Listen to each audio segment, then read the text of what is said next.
So thanks for tuning in today. This is the supplement that I promised on the Armadillo series of flies.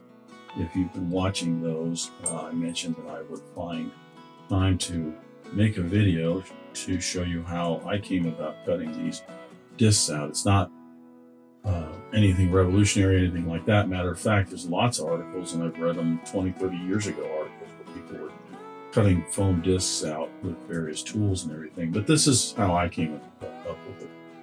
And at the same time, I'm going to, after that, give the history on the fly, which I had mentioned. So if all you want is to see how I made the cutters and how I cut the discs out, then tune into that. But if you want to, stick around and I'll explain the history behind the fly.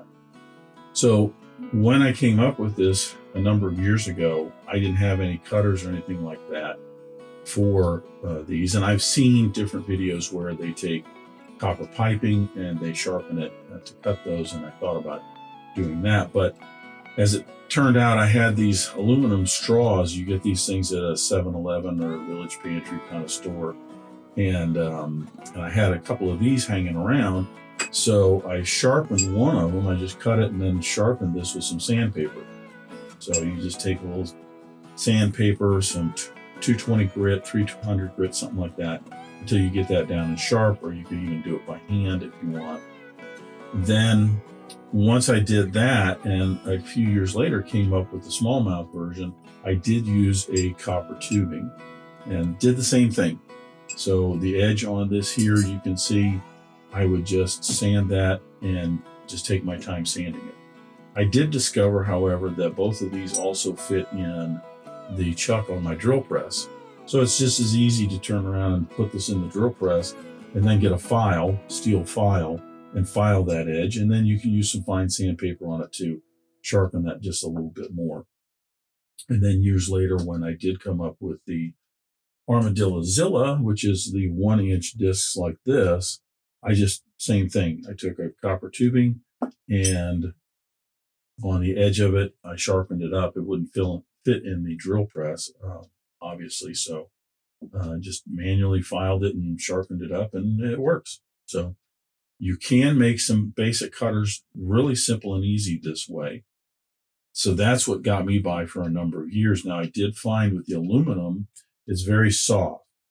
And when you're cutting these, you want to have something hard underneath so that it supports the foam, but the cutter, the blade can actually kind of sink into it as well to cut all the way through the foam, but it's not so hard that it's going to bend it. And that's what happened here. I was using some yellow pine, southern yellow pine, which is very hard wood, and it basically rounded it off, so there's no edge anymore on the aluminum. But that's fine because I had figured that I liked the copper a little bit better. It holds the edge a little bit easier. So that's what I had been using. And eventually even got a hold of some steel tubing, put that in the drill press, I should say, and sharpened that edge and found that worked even better. And it holds the edge even better, and eventually got some stainless steel tubing to try that as well. And that definitely holds an edge very, very nice. So that's how I came about punching these things out. There's other ways you can do some of this stuff. A few years back, I got to thinking, oh, you can also find hole punches like this for paper punches. You can get these with different diameter holes to them. So these come in real handy, especially if you're punching out something like 1/8 of an inch in diameter and you want to use it for indicators on Chernobyl ants or hoppers or something like that. These come in real handy, and you can get them in different sizes. But as I was saying a while back, I got to thinking when I had first made this, online purchasing wasn't that big of a thing. And I just didn't think about seeing if there was any kind of stamps or cutters that were already available. So I just made those. But I did find not too long ago these for scrapbooking and hobby crafting and things like that. You can get these cutters, basically stamps that are already done. They're pre-done. This is, I think, a 1/4 inch. That's 3/8 inch, 5/8, and 3/4 inch. So these, you're all set up. All you have to do is take your foam, slide it in here like this, press it down, and it stamps, a nice circle right out for you. So you can stamp 3 or 4 of these in a row.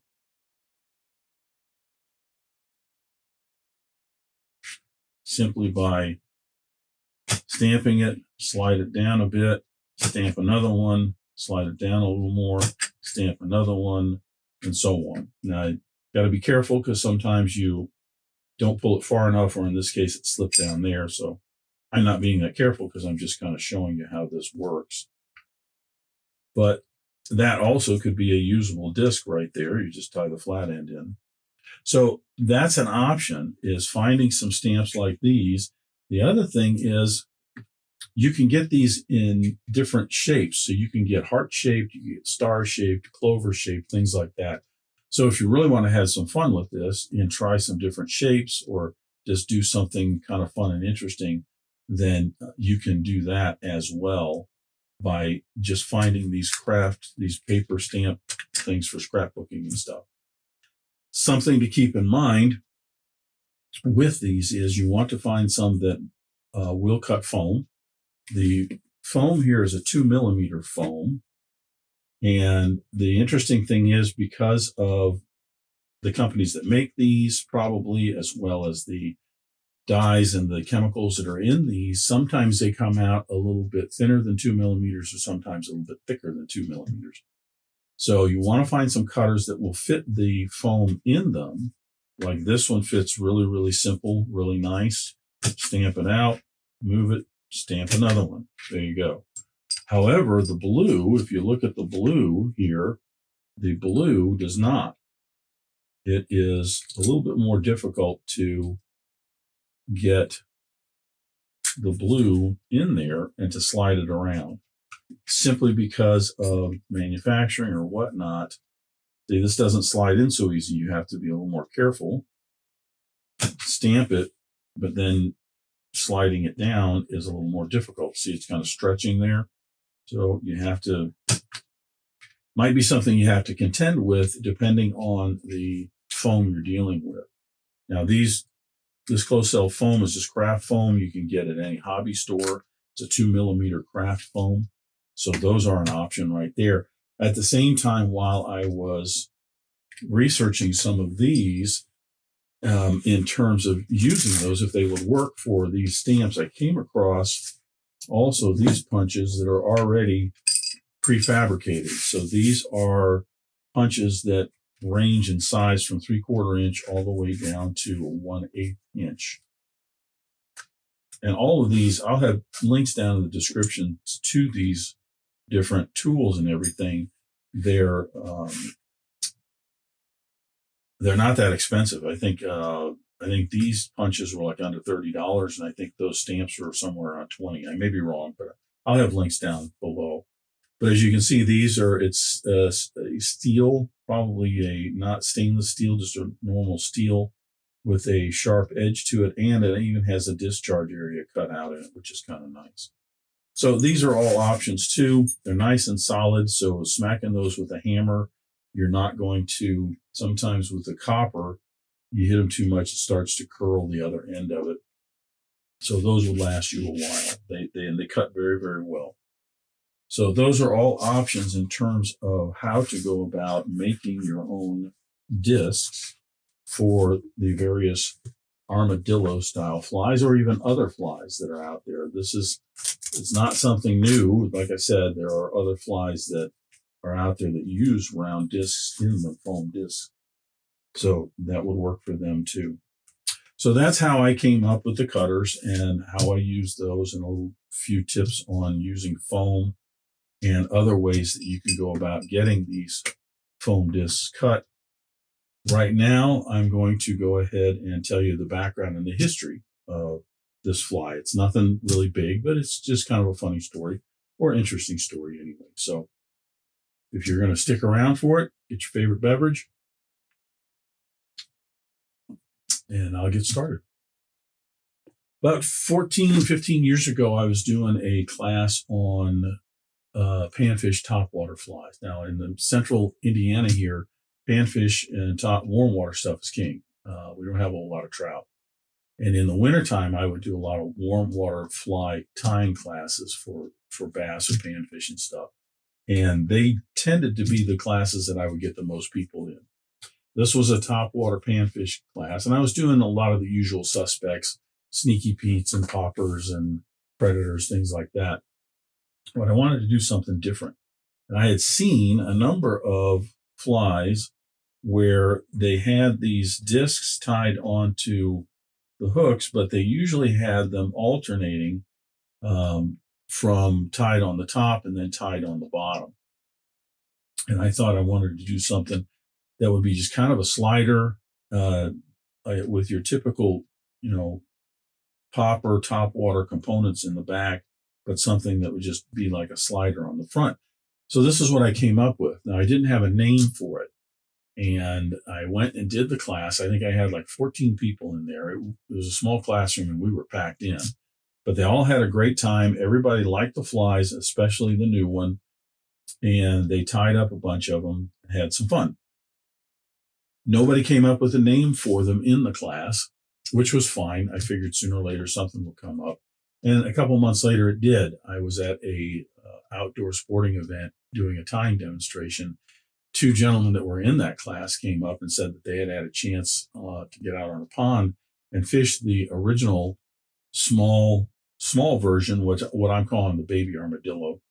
And they had a great time catching tons of panfish with it and had a great time. They came up with the name of an armadillo. So that's where the name comes from. Now, fast forward a couple more years, I'm going up to Canada fishing for bass and pike on a remote lake. And I decided to tie up some larger versions, mostly for the smallmouth, not thinking about the pike as much as the smallmouth. That's where I came up with this version of it, which is, again, the smallmouth or bass version of it. The interesting thing is I lost probably about half a dozen of these to big pike that were on these lakes. I probably actually only lost 2 or 3 before I eventually tied on a bite tippet on it. But I did lose a few more that just got torn up. I'll change the angle here and you can see, this thing's got tooth marks all over it. And this one, which is all from panfish, the foam's really torn up on the sides and everything. So that started me thinking that I could tie even a bigger version for pike and muskie, for toothier critters. And that's where I came up with this version of it. In the process, I got to thinking, well, I can't call, each one of them an armadillo. So to distinguish between the panfish, the bass, and the toothy critter one, I renamed them. The bass one became the armadillo, panfish became the baby armadillo, and the large one became the armadillo.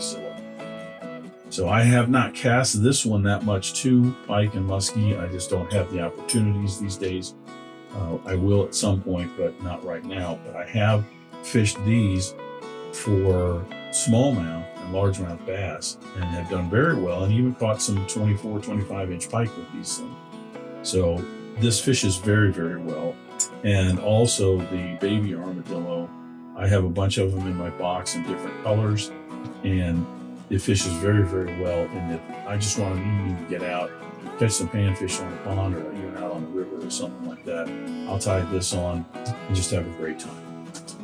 So there's the history behind the armadillo and how it got its name, how it was developed and everything. And there's some information on either making your own cutters for cutting these or purchasing some, but that's how you can make some discs so you can tie some armadillos of your own and go out and have a good time. I highly recommend it. It's just a wonderful fly. Thanks for tuning in today.